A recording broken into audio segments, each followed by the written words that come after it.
Y'all, last time we did the second installment of Feli from Germany's false cognitives, false friend Yeah. one, and y'all came out for that one. There was a lot of funny ones in there, so we figure we'll go back and do the original one and kind of go from there. Yeah.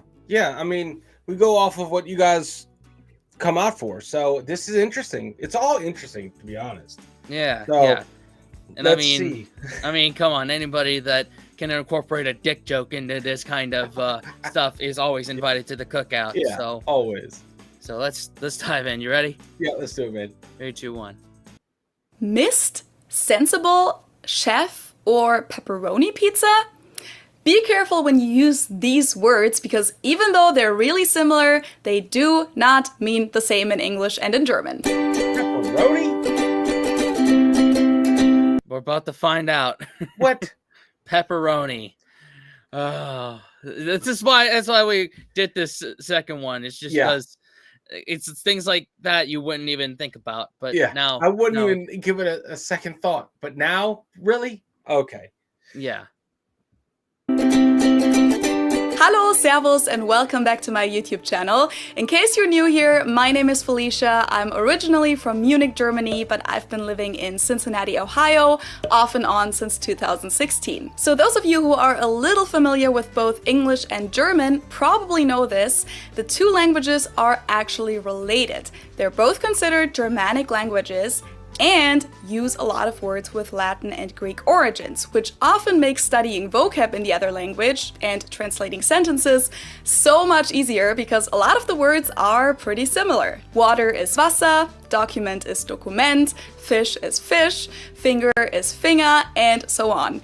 In fact, when I don't know the English word for something, I often just go ahead and try to pronounce the German word in an English way and see if people have any clue what I'm referring to, and I'd say about half of the time that actually kind of works. But unfortunately, it's not always that easy because there are also a lot of so-called false friends. So words that make it seem like you can guess their meaning because they look super similar to the English or German word, but they actually have a completely different meaning. There are different types of false friends. Some are words that are spelled the exact same in German and in English, but aren't even related at all, and some are pretty much the same word, but the word is used a little differently in the two languages. And guys, the list of false friends is endless, so for today I picked 17 words that I found relevant, funny, or that I have personally struggled with before. So, how did you like my roommate? She was really sympathetic. I guess, but I mean, did you like her? Yes. That's what I just said.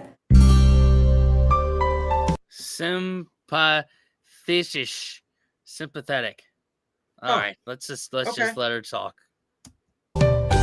So the first one on the list is sympathisch in German and sympathetic in English. Looks and sounds pretty similar, but it doesn't mean the same. Obviously. That's the topic of the video. So sympathisch in German means likable, and Germans actually use this word all the time, which is why I included this in the list. We often say things like, die Person ist mir sympathisch, which can be translated as, that person seems likable to me. Sympathetic in English can be used in different contexts, but you usually hear it as something similar to empathetic. So in German it would be mitfühlend or verständnisvoll, as in, my friend was very sympathetic when I was sick. Hey, how are you? Thanks so much for the dinner invite. Here, I brought you a gift. A gift? Wait, did you think we had rats here or something? I remember this one. Yeah. What was it? Cleaning supplies? There's a rat poison, I think. Rat poison. Not human poison. What the hell? All right. This one had to be on the list because it seems to be one of people's favorites when it comes to these false friends. Gift in English is a present, while gift in German is nothing you want to get as a present at all because it's poison. Oh gosh, your sister seemed super upset after she lost game night yesterday. Yeah, I know. She's always been a pretty sensible person. Wait, no, she really wasn't. Oh, here we go. When I think of this one, I can literally still see the big red exclamation mark that I put in my English vocabulary notebook next to this word in like 7th grade, and it really is a tricky one. I sometimes still use it wrong at first when I'm not thinking because it's just too similar. Sensibel in German means sensitive, as in ich habe sensible Haut, I have sensitive skin. It looks and sounds exactly like the English word sensible though, which means being rational or reasonable. Vernünftig in German. Wow. So mixing this up can result in pretty confusing sentences like saying you have sensible skin makes absolutely no sense, but what you can say is, that was a very sensible decision. Das war eine sehr vernünftige Entscheidung. Hey. I mean, I do have very sensible skin. I would say it does make a lot of sense, you know, does what it's supposed to do. Just don't talk about that in Germany. Yep. That's awesome. That's something I would walk into blindly. Like, what? What are you talking about? What are you talking about? Like, yeah, I could see how that could happen. Mm-hmm. That was a very sensible decision. Das war eine sehr vernünftige Entscheidung. Hey, I'm about to leave. Should I bring anything to the pregame? Oh, no, don't worry about it. We have some champagne for everyone. You're pregaming with champagne? Wow, your friends must be rich. Oh, here we go. This one is a little different because Champagner in German technically does have the same meaning as champagne in English, but a lot of English speakers actually don't use this word 100% correctly, so in real life it usually doesn't quite mean the same in the two languages. Because champagne actually refers to a sparkling wine that was made in the old province of Champagne in France, and that's exactly how we use the word in Germany. So Champagner in German really only refers to sparkling wine that was made in Champagne, and it's kind of pricey usually, while most Americans use this word as a synonym for just sparkling wine, Sekt in German, no matter where it's from and how expensive it was. Yeah. I don't have those friends. I don't have those friends. I don't have those friends either. But yeah, I guess a lot of times us in America will put any kind of sparkling wine into champagne, and we'll just call it champagne because we're cheap like that in that regard. Yeah, it doesn't even have to be made in the Champagne region of France. So no, okay. So that's it. See, I thought it was going to be so generic, like just drinks, but we just generalize the drink itself, right? Sparkling wine. Champagne, just for us. Yeah, I could go with her on that. I can see that. Where it's like, champagne. Excuse me, what? Yeah. Sekt in German, no matter where it's from and how expensive it was. Oh my god, you will never guess what happened to me today. So I went to the sauna and I ran into the one person that you really don't want to run into at the sauna, my chef. Wait, you have your own cook? Oh god. Spelled the same, pronounced the same, but when a German refers to their chef, they mean boss or chief. But in English, a chef refers to someone who's a professional cook. We do use the term Chefkoch in German, so the chef cook, the head cook. But if we just say chef, we usually mean boss. Okay. Chef. It's just like chief. Chief. Yeah.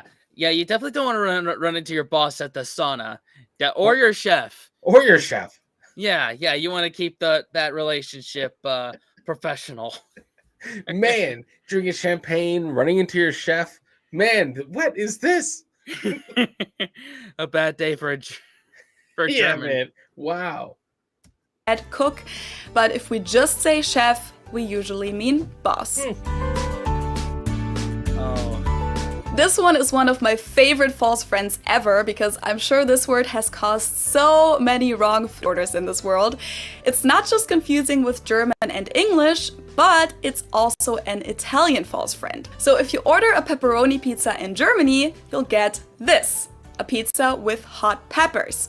If you order a pepperoni pizza in the US, you'll get this, a pizza with a spicy salami topping. In Germany, we usually just have salami pizza instead.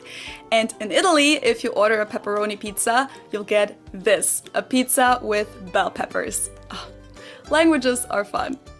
What? You give me anything other than salami type pepperoni, we are going to throw hands. Yeah. Wow. Well, that just saved me a wrong order when I do go to Italy and Germany. And that is like wrong. That is what you don't want ever. If I wanted a pepper pizza, I would have said pepper pizza. Yeah. So someone in the comments, please let us know when we go to Germany or Italy, if we want what we call pepperoni on our pizza, what do we order? What do we say? And here's another thing for any Americans that have made this mistake traveling abroad. How good are the peppers? Because it's still pizza. So if you still eat it, was it good? Is their pepper pizza any good? Yeah, because pizza is just like, beer or sex. Even if it's bad, it's still good. Yep. It's still pizza. Yeah, exactly. This, a pizza with bell peppers. Oh, languages are fun. This is one of those that's spelled the exact same but has absolutely no connection when it comes to meaning.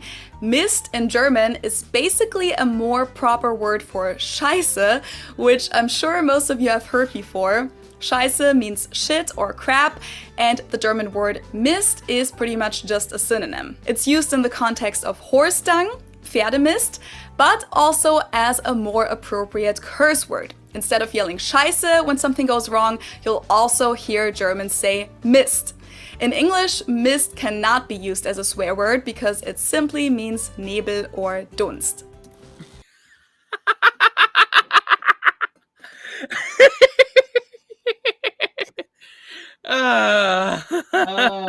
Okay. This is why Feli's invited to the cookout. Hell yeah. That's awesome. Like, what's the weather out? There's just a slight mist outside. You're like, what? What? Let's not go outside today. Yeah. Maybe if you're in Seattle, that would work. Yeah. Mist in both English and German. That's you gotta find the spot where the words make sense when they're put together. Exactly. How on earth this got through, I don't know. Oh my god, I love that. Be used as a swear word because it simply means Nebel or Dunst. So I'm eventually getting a haircut this week. Oh yeah, it's been way too long for me too. Oh, not for me, I just went last week, but I'm not quite satisfied, so I'm eventually gonna go again, but I'm not quite sure. Eventuell versus eventually. They do look really similar, but when a German uses eventuell, they mean maybe or possibly, as in, ich gehe diese Woche eventuell zum Friseur, I might go to the hair salon this week. I'm possibly gonna go. While eventually in English means schließlich, endlich, or irgendwann, as in, I still haven't been to Disneyland, but I'm gonna go eventually. Okay, so I want to know, how do you make one of those amazing Bavarian Radlers? Oh, it's super easy. You just mix beer with lemonade. Ew, doesn't that make the beer all flat? Limonade in German and lemonade in English is technically the same, but most of the time it's not used the same. When Americans say lemonade, they usually refer to a beverage that is lemon juice mixed with water and sugar.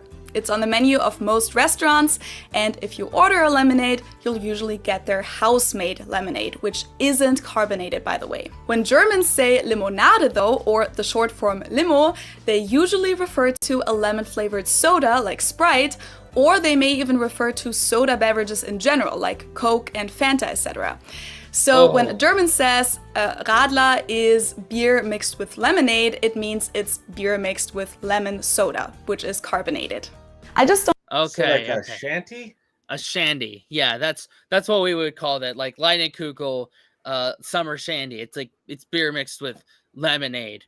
But that's the flat one. Usually the in-house one, not like a soda. I don't know what we would call like a beer mixed with like a Sprite. I've never tried that. Know. You should do that on your. You should do that. You should do a taste test. Do it on SJ's World. Yeah. listen, if I order a lemonade and you give me a Coca-Cola, that's another throwing hands moment. That's I'm sorry. We'll sort it out after I lose. But I'm throwing hands. Yeah. It's kind of similar like limo of like in the South in the United States where any soda is referred to as Coke. Like what kind of Coke? What kind of Coke do you want? Dr. Pepper or Sprite, something like that. That's another kind of blanket terminology. Because down south is Coke. Up north, like Wisconsin, Minnesota, is pop, right? Yeah, up there. Yeah, I feel like for us in the I would say mid-Atlantic, we would say soda, because then it's like I've heard that term more referred to as like all the brands. But that's soda more here. Coke is everything down there. Pop is everything up in up north. Yeah, I think you're right. It means it's beer mixed with lemon soda, which is carbonated. I just don't think it makes sense that the education system in Germany is handled on a federal level. I think it would be better to centralize it. Wait, didn't you just say that it's already centralized? Okay, now we're getting into politics a little. So technically, Federalismus in German and federalism in English mean the same thing. A mode of government that combines a central government with regional governments in one political system. Both the US and Germany have a federal system. The US consists of 50 states, Germany consists of 16 states, and then there are more regional levels below that. Now, when I first came to the US and talked about politics, this word led to a few misunderstandings in the beginning. Because in German, when I talk about the federal level or someone who supports federalism, I am particularly referring to the regional level of government and the fact that the central government doesn't have the full power. In the US, however, the word is used the other way around. The federal government is the central government in Washington, D.C., and a federalist is someone who supports a strong central government rather than strong regional governments. So yeah, that's just something that's good to know before you jump into political discussions. Hopefully we don't get to that. Yeah. But if we ever get off on that tangent, if I'm ever in Germany and that's where we differ, I've made a wrong turn. Yeah, I shouldn't be talking about that at all, ever. Yeah, that's typical American culture. We just don't talk politics. We just don't do it. Yeah. So how old is your son now? Oh, he just turned 11. He goes to the gymnasium now. Wait, are kids in Germany not allowed to exercise until they're 11? Oh God, here we go. This one is a classic. Gymnasium in Germany is the highest form of secondary school that we have in our school system that gets split into 3 different levels after 5th grade. While in English, a gymnasium is a place for indoor sports and gymnastics, so Turnhalle in German, or a gym also refers to a place with workout equipment, which Germans call Fitnessstudio or also gym, because we use a lot of English words in German. Okay. That one, fitness studio, that makes sense. Yeah, but gym. Sending your kid to the gym at 11, you definitely get a bit of weird looks here in the States. Wait, what? What? Yeah, he goes to the gym for 8 hours. The gymnasium for 8 hours. Excuse me? Jesus. Do you even lift, bro? Yeah, what? At age 11. Fitness studio or also gym, because we use a lot of English words in German. Wow, this house is amazing. Yes, we really love it. The only downside is that it's poorly isolated. Wait, what do you mean? The next house is super far away. Okay, this one is really just tricky for Germans because in German we only have one word for something that is 2 different words in English. Isolation, or being isolated in English, refers to what many people have been experiencing during this pandemic, being alone and cut off from other people. While when they talk about a house that has well-sealed walls and windows, that house would be well insulated. In German, we use Isolierung or the adjective isoliert for both of those meanings. Ich fühle mich isoliert, I feel isolated, but also das Haus ist gut isoliert. The house is well insulated. Oh, wow. And yes, this one is on the list because I have used this wrong a few times in my life. Like, man, it's cold. It's cold. Yeah, this house is just not isolated properly. Excuse me. Oh, yes, this man. one is on the list because I have used this wrong a few times in my life. This one still sometimes messes with my head to this day. Rente in German translates to pension, so what you get after you've retired, and rent in English is what you pay to your landlord every month for your apartment. Miete in German. And it happens to me all the time that when I speak German, I say Rente when I mean to say Miete. And it sounds pretty ridiculous when it's your first language and you accidentally go, well, yeah, groceries are more expensive here in the US, but at least my pension is a lot cheaper than it was in Munich. I love that. At the what? I love that. Germany must have been really confused when, remember Jimmy McMillan? The rent is too damn high. Yeah, the rent's too. What? The pension? The pension's too damn high. Golly. That's a throwback right there. Here in the US, but at least my pension is a lot cheaper than it was in Munich. This one got me when I first came to the US. Someone said that they were feeling pathetic in a certain situation, and I was like, wait, why are you so down then? But then I looked it up and realized that pathetic doesn't mean the same as pathetisch in German. Pathetic means something like erbärmlich, bedauernswert, or lächerlich, while pathetisch in German means being overly impassioned, emotive, or dramatic. Whoa. Even. Well, sometimes we get pathetisch about certain things. Yeah. Oh shit. Oh, sorry. Hold on. I'm sorry. I was bringing these down, but the heating and air conditioning guy's coming. He's going to check something in here. Oh, okay. But he'll let you. Let me take those cups up as I go. Yeah. Say hi to Daniel. Hi, Daniel. Hello. Tell him I'm That glad was he's awesome. He heard it, so thank you. That's awesome. That's going on the blooper reel. Yeah. Oh my god, that's awesome. It's like yeah. Hello. I thought you were gonna fall your chair, dude. Just in my own world here. Yeah, dude, I love that.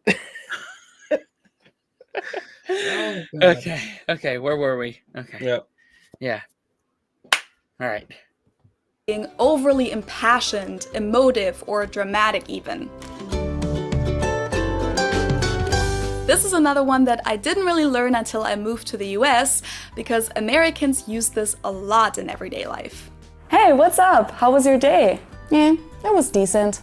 So it wasn't very memorable? Decent in English really just means ganz okay, passabel, or in Ordnung, and it's also often used when referring to a person, as in, that's a decent young man. Das ist ein anständiger junger Mann. Dezent in German, on the other hand, is usually used in the context of unobtrusive or subtle. Like, a color can be dezent, for example. Oh my god, did you hear about that brand at Notre Yeah, that's subtle. Decent. Yeah, subtle. I had a subtle day. Yeah, it was Not quite so subtle. memorable. It was subtle. You Yeah, really know it was there. You had to really look close to know my day was there. Color can be dezent, for example.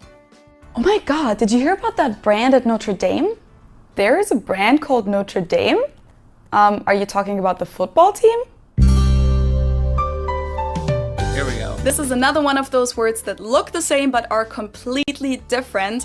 Brand in German is actually a fire, while a brand in English is what Germans call Marke. Brand name clothes would be Markenklamotten. Okay, so I guess brand, like your you take an iron brand and putting it on a cow to brand it, that Fire. would be close to fire. But Huh. that's a So- heck of a difference right there. That's a pretty massive one. You run with a fire extinguisher, like, we got to put out the brand. I'm thinking we're about to go riot. Like, Yeah. all right, let's go. Let's put out the brand. Hell yeah. F Mhm. Apple. But no, like, okay. Wow. That's Wow. different. Call Yeah. Marke. Brand name clothes would be Markenklamotten. Hell. And the last one on my list is hell or hell. In English, hell means Hölle, while hell in German means bright, light, or pale. So I feel like it's almost the opposite because Yeah. I personally would associate that more with heaven than with hell. But anyway, there's actually a really funny meme that I posted on my Instagram page the other day.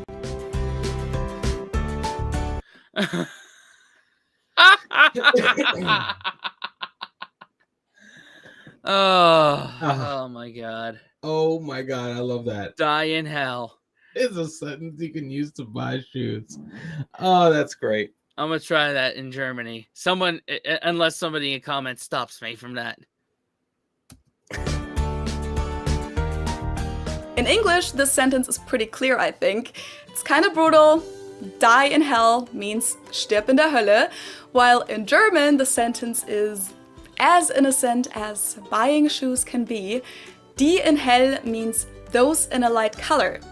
So it would be a sentence that you might say to the salesperson. I love that. I love that. I love that. I'm going to purposely make this happen. You're gonna go into a store and ask them to die in hell. Like, I like this shirt, but die in hell. And then everyone's happy. I get to say what I wanted to say, and I get something in a lighter color. Exactly. So this was my list of 17 false friends in English and German. Please let me know in the comments below which of these you've dealt with yourself or what surprised you in my list. And as I said, the list of false friends is endless. So if you have any experiences or stories regarding other false friends, please feel free to share those stories as well. As always, All right, we can end it here. Man. Yeah, it would be interesting to hear more of those false friends deals. See, like, that's the shit that's super important. Yeah. Like, we ask a lot, what can we do not to stick out like a sore thumb? We know we're going to stick out anyway. But, Yeah. like, having this in, like, the memory bank will help us. Right. That right. way, if anything, we don't have to be so blindly ignorant when we speak. Right. We'll understand, oh, okay, I remember this episode. This is probably one of those trip up words, or what is it? A friend, a false friend? False friend. False cognitive or whatever. And we'll be in the know of Yeah. what the hell just happened. Yeah. So- It helps just as much as, knowing not to jaywalk on Yeah. the streets of any German town. Yeah. Yeah. So these are awesome, man. I love these because these help us practically, Yeah. if and when we go over there. Yeah. My favorites are like hell and pepperoni. Pepperoni, That's bro. the one that tripped me up the most. That is a flaw. Yeah. That is a flaw. We need to fix that. We need Yeah, to fix that. Get on the same page about that Yeah. for sure. Yeah. Anyway, thanks for watching, y'all. Subscribe and watch another video. Thank you, channel members. What now, Dan? Unplug and do something legendary, guys. And die in hell. Die in hell. Later.